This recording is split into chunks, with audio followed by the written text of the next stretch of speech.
Bonjour, bonjour, shalom mes bien-aimés dans le Seigneur, que Dieu vous bénisse. Bonne année, bonne fête. Je sais que nous allons commencer cette année avec cette prédication que nous allons donner grâce à notre Seigneur qui nous a gardé encore durant 2020 et il nous a montré encore 2021 par sa grâce, par sa miséricorde, par sa bonté que nous sommes encore en vie.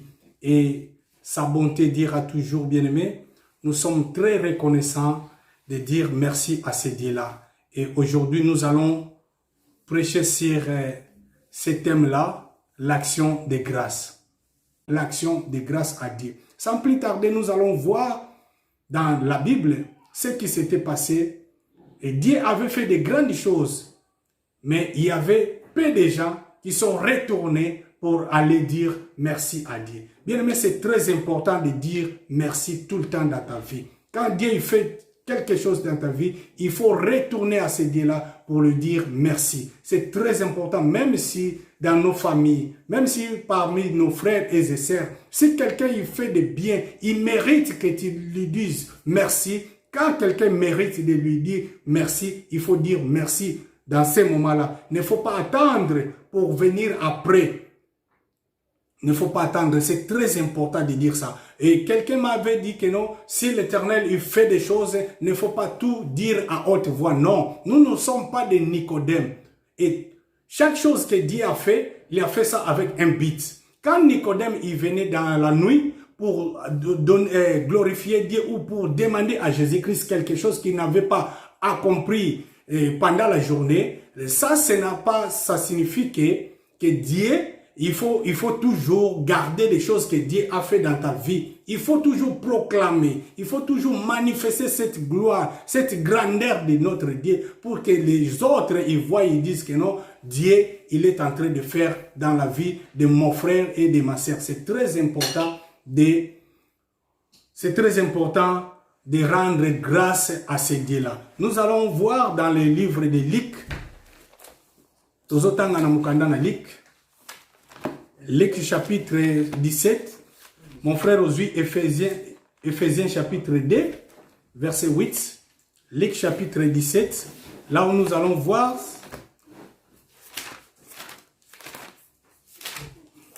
Luc chapitre 17, c'est une histoire que tout le monde connaît, mais nous allons partager ça par la grâce de Dieu. Nous allons rendre seulement grâce à ce Dieu-là, puisqu'il nous a donné encore une merveilleuse année, grâce à ce Dieu-là que nous sommes encore en vie. Luc chapitre 17, verset 11.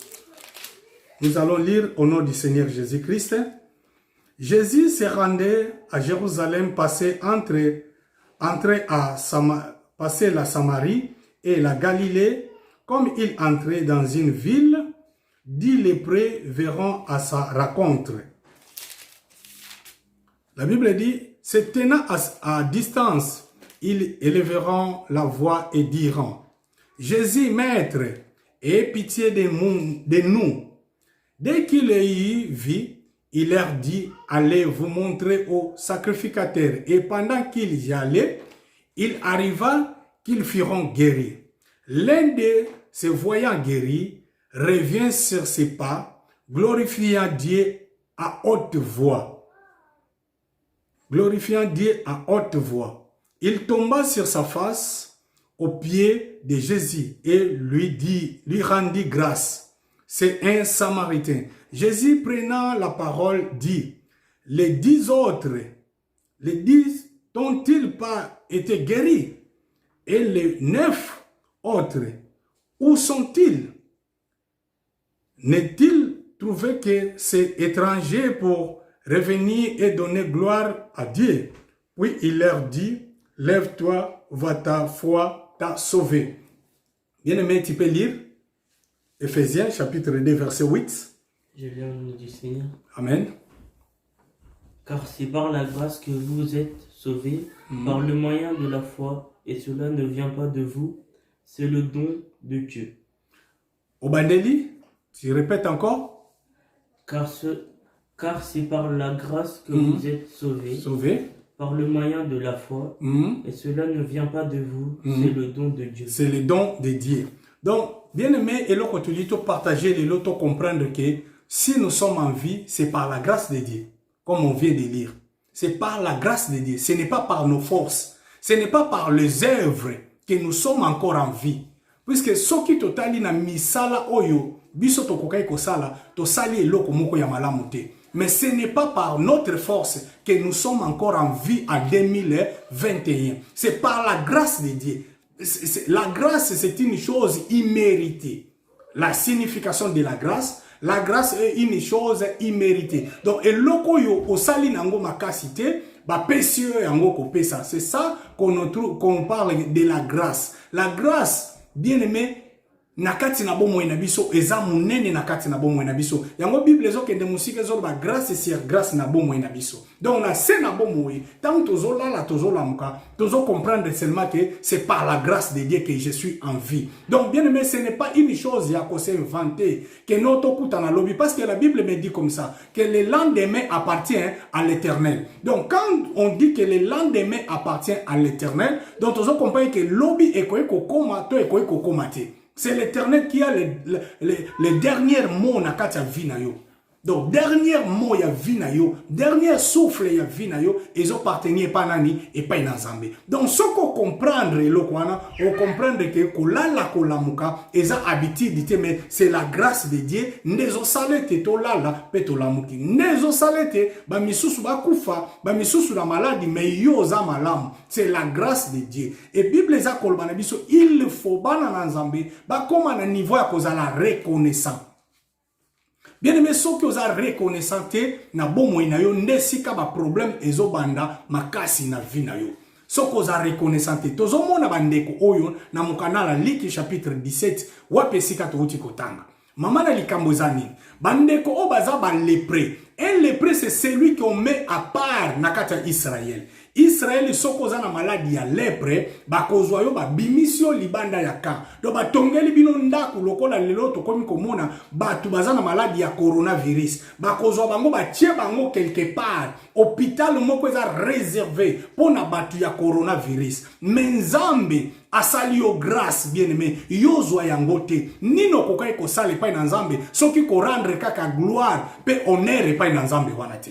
C'est que naye ko memelo na pourquoi na lilo ezaka ke ozala reconnaissant ya kozongisa lokumu nkembo pe masanjole pa na nzambe. Et si koko yoka maloba na nzambe o nyose kokuta yo bien aimé zwata na butu na lelo o mekempe koloba merci pa na nzambe. O mekempe koloba te soki naza na vie eza pona mobali te pona mwasi te pona bana te, mais c'est par la grâce de Dieu que je suis encore en vie.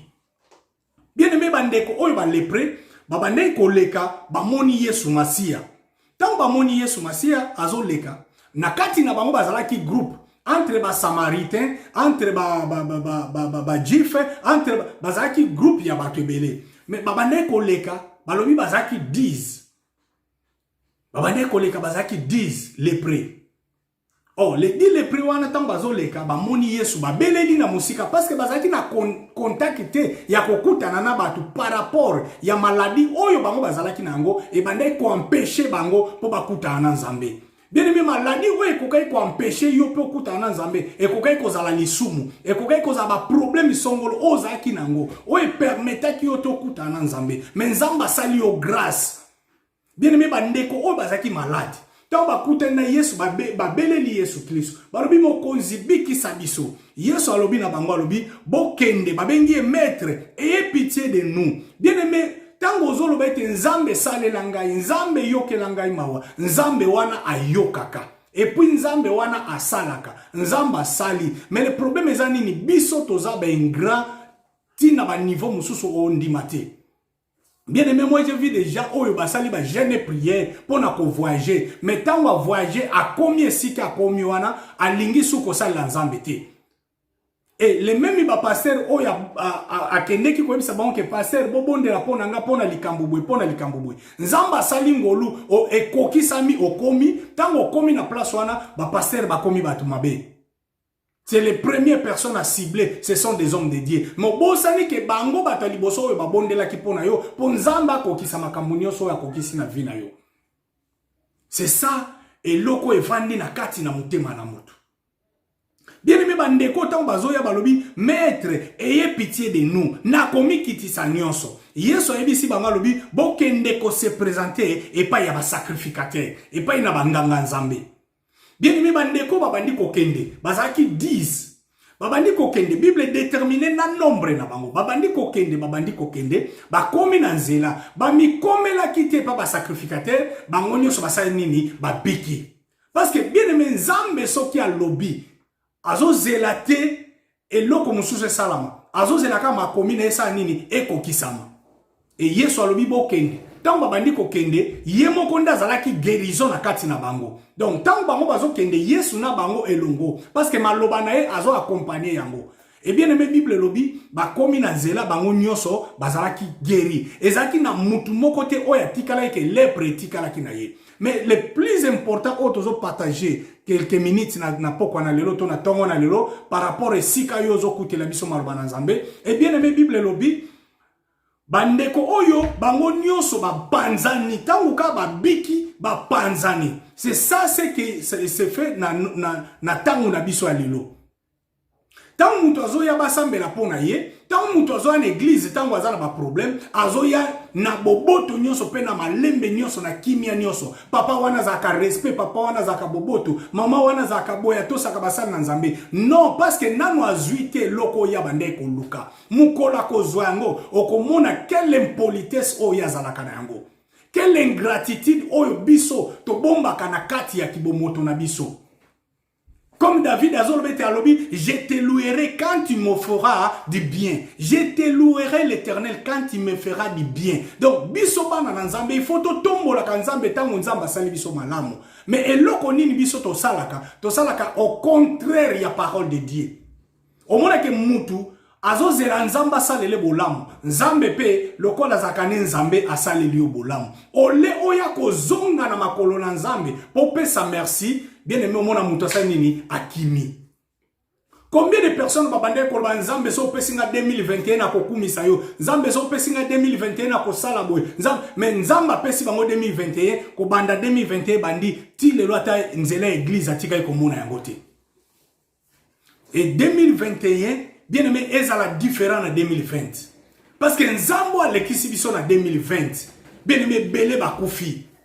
Lobaki ozala na sena moyo te. Le bako tala information otozo tala biso nyoste mais nzambe wana azo sala makambu ya kokamwa na sena moyi oyo.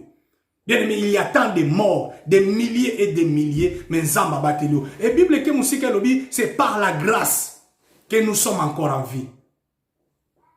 Par sa grâce que nous sommes, parce que ceux qui zaki na misala to kokai kozelate. Bible lobi na ngai bandeko oyo bazaki zomi, tango babandi ko kende babiki na nzela e moko kaka mutaki kozonga.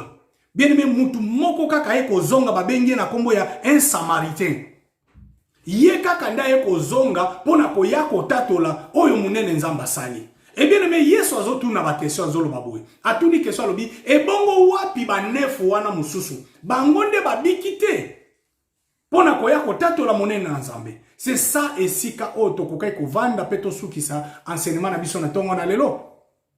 Esika wapi tokokai kovanda to suki sa enseignement na biso na tongo na lelo baninga mususu bazoya kokumisa nzambe baninga mususu bazozonga na makolo na nzambe e bongo ba o mususu bakei wana est-ce que babiki to babiki te. Mais bien aimé, Bible lobi bazalaki 10 tous les 10 babikaki mais ba misusu wana ba panzani eza ndeng moko ngana yo toza be ingrat.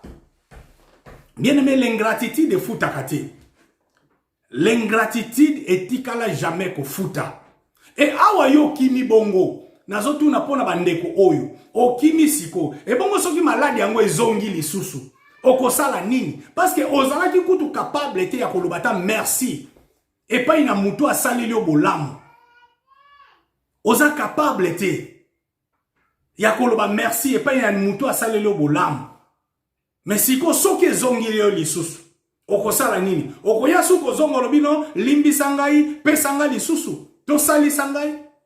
Pasteur kako ya bondeli pona yo. A bondeli pona libota na yo pona bana na yo. Mais lobi okomi ko finga ye. Lokolo okomi malamu, okomi na santé bien, okomi na voiture, okomi na musala, okomi à l'aise, okomi ko manquer respect na basal na nzambe lelo. Mais lobi tango problème mususu koya, okoluka lisusu basal na nzambe to, okoluka lisusu te. C'est ça l'ingratitude na biso bien-aimé. Nzamba sale liyo, okima église. Depuis que obande koluka bana, nzamba pesio mabota, okima église, ozui bana. C'est bien aux ubans au kimi église. Et bon, mukolo mwana wana ko tomber malade.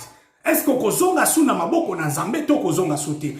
Kende ko penser na mwasi oyo ya sarepta. Et Bible za kolobani mwasi oyo na mukana na roi Bible za kolobete mwasi oyo Eli apesa ki ye mwana. To Élisée pardon, Élisée apesi mwana na nzela na mabonde eli na ye. Mais Bible lobite mwasi wana atikala kaka pembeni ya mosali na nzambe. Et tant mwana wana yaki kozwa su maladi pour la deuxième fois mwana wana azui maladi ya kufi. Bien aimé Bible lobi atendeki kaka epai na mosali na nzambe parce que azaki na bonne relation na mosali na nzambe. Est-ce que yo so cassé relation na nzambe tozaka na bonne relation na nzambe? Bien aimé zana makamusu lelo ko mona ngo bien lobi est tourné en faveur na yo. Eza makamusu lelo eza faveur na yo, lobi ekomi des faveur ya vie na yo. Parce que nous croyons que soki lelo nazo lia bien nazo mela bien, makamu nyonso eza malamu, nyonso sukeli wana, lobi makamu ekokai kobaluka. Moi j'ai déjà vu des gens oyo baza ko finga ba fingi ba pasteur to basali na nzambe. Mais lobi makamu tango baluki les hommes de Dieu oya finga ki akeli susu pa na bango. Ce n'est pas ça bien-aimé. Et Yesu azotuna alobi e bongo baninga mususu wana bake wapi babiki te. Ayebaki ke bango nyonso babiki, mais alingaka talisa kaka l'ingratitude ya bato. Biso toza wana lelo 2021 tokomi yango. Tokomi yango tozo rendre grâce epai na Nzambe. Tokomi yango Nzambe azwa lokumu. Est-ce que Nzambe wana totikali fidèle na Nzambe wana? Totango tolobika ke Nzambe azwa lokumu ale mutu na mutu asali nini apanzani. Tout le monde a dispersé na angle na ye. Tozo zela lisusu, nzambe wana tia kosala susu, après to ye lisusu. Non, non, non, non, bien aimé. Il faut rester fidèle. Lokola mwana mwasi o atikala ki fidèle liboso na mosali na nzambe to na nzambe. Parce que l'Élysée a représenté mosali na nzambe. Azo représenté nzambe, pardon, mosali na nzambe. Azo représenté nzambe epai na mwana mwasi. Et Bible lobi azui mwana na nzela na mosali na nzambe. Et tant mwana ana kufi aye kozonga lisusu pa mosali na nzambe. Abi mosali na nzambe me ndenge nini osali boye. Opesinge loko et puis nzamba zwango. Bien aimé tant mosali na nzamba yaki atindaki mosali na ye akokite nzambe Élisée ye moko ye. Bien aimé Bible lobi abondeli pona mwana wana biki. Parce que azalaki na connexion. Bien aimé, l'action de grâce na kati ba vie na biso, il faut to garder connexion ensemble. Ko rendre action de grâce, c'est très important. Kozongi saka lokumu epai na muntu asaleli o malamu, c'est très important. Bien aimé, soki ezana muntu moko asalela ki o malamu na 2020. En tout cas, bengaye ata na téléphone, pesa merci. Parce que merci, eze loko ezo fongololo ba porte, parce que mbala sima, basalelo subo lamu ya koleka. Mais tant que vous avez merci, c'est ça la capacité. Il y a ingratitude. Je pense que nous avons verset moko, verset 19, Exode chapitre 33, verset 19, nous avons rapide. Bible dit, l'Éternel répondit, je ferai passer devant toi toute ma bonté et je proclamerai devant toi les noms de l'Éternel. Je fais grâce à qui j'ai fait grâce. Et miséricorde à qui j'ai fait miséricorde. Awa nzamba zo bisa Moïse. Azolba na Moïse ete na sala kangolu na muto yongai na lingi na sala nini na sala ngolu.